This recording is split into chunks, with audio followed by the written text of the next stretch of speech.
नमस्कार। यह कौन-सी इच्छा नहीं, यह कौन-सी इच्छा नहीं कि हम ମନରେ ନିରବ ନୂଆ ବର୍ଷ ଆସୁଛି, ଆସନ୍ତୁ ନିଜ ସହ କିଛି ମୁହୂର୍ତ୍ତ କଥା ହେବା। ବେଳେବେଳେ କଥା ହେବା ପାଇଁ କିଛି ଶବ୍ଦର ଆବଶ୍ୟକତା ପଡ଼ିଥାଏ। ସେଇଭଳି ମୋର ସ୍ୱରଚିତ କବିତାଟି ଚାହୁଁ ଚାହୁଁ ଏକ ଆତ୍ମମନନ। ଚାହୁଁ ଚାହୁଁ ଶେଷ ହୋଇଗଲା ଆଉ ଏକ ବର୍ଷ। ସମୟ ନିଜେ ନିଜକୁ ସତେ ଯେପରି ପଛକୁ ଘୁଞ୍ଚି ଚାହିଁଲେ। ଦିନମାନେ ପୃଷ୍ଠା ହୋଇ ଝରିଗଲେ, ଦିନମାନେ ପୃଷ୍ଠା ହୋଇ ଝରିଗଲେ। ସ୍ମୃତିର ପୁସ୍ତକରେ ରହିଗଲା ଭୁଲ, ଭରସା, ହସ, କାନ୍ଦ ଓ ଭଗ୍ନାବ ସ୍ୱପ୍ନର ଛାପ। କେତେ ଅପୂର୍ଣ୍ଣ କଥା, କେତେ ଅପୂର୍ଣ୍ଣ କଥା ନୀରବତାରେ ଅଟକି ରହିଗଲା। କେତେ ଅକୁହା ଭାବ ଆଖିର ଜଳ ହୋଇ ପଥରେ ଝରିଲା। କେତେ ଅକୁହା ଭାବ ଆଖିର ଜଳ ହୋଇ ପଥରେ ଝରିଲା। ତଥାପି ଜୀବନ ଶିଖାଇଲା ପଡ଼ି ପୁଣି ଉଠିବାର।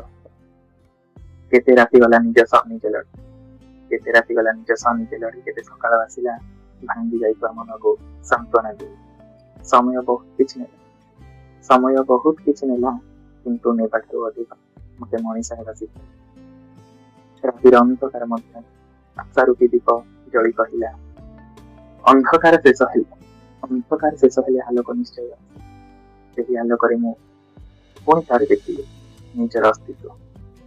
ସମ୍ପର୍କ ମାନେ କେହି ଦୂରେ ଗଲେ, କେହି ଆହୁରି ନିକଟତର ହେଲେ, କେହି ଖାଇବି ଛାଡ଼ିଦେଲେ, କେହି ପୁଣି ବିନା ସ୍ୱାର୍ଥରେ ହାତ ଧରିଲେ।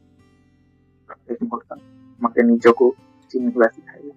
ନୂଆ ଏକ ବର୍ଷର ଦ୍ୱାରରେ ଠିଆ ହୋଇ ମୁଁ ନିଜକୁ ପଚାରୁଛି, ଏବେ ମୁଁ କଣ ହେବି? ଭୟ ଆଶଙ୍କାରେ ଜର୍ଜରିତ ମଣିଷ, ନା ଆଶାର ଆଲୋକରେ ଆଗକୁ ଚାଲୁଥିବା ମଣିଷ? ଅତୀତର ଭାର ବହି ଅଟକି ରହିବି, ନା ଅତୀତର ଶିକ୍ଷାକୁ ସାଥୀ କରି ନୂଆ ପଥେ ଚାଲିବି?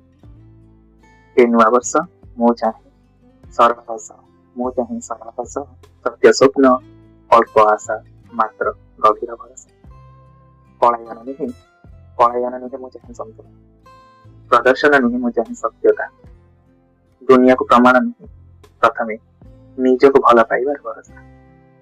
ନୂଆ ବର୍ଷ ତୁମେ ଆସ, କେବଳ କ୍ୟାଲେଣ୍ଡର ତାରିଖ ହୋଇ ନୁହେଁ, କେବଳ କ୍ୟାଲେଣ୍ଡର ତାରିଖ ହୋଇ ନୁହେଁ, ସମସ୍ତ ଭୁଲକୁ କ୍ଷମା କରିଦେବାର ସାହସ, ଅଧୁରା ସ୍ୱପ୍ନ ସବୁକୁ ଜୀବନ ଦେବାର ଆଶା ନେଇ, ଅଭିନନ୍ଦନର ଶବ୍ଦ ହୋଇ, ଜୀବନରେ ଏକ ନୂଆ ଶପଥ ହୋଇ, ଜୀବନରେ ଏକ ନୂଆ ଶପଥ ହୋଇ।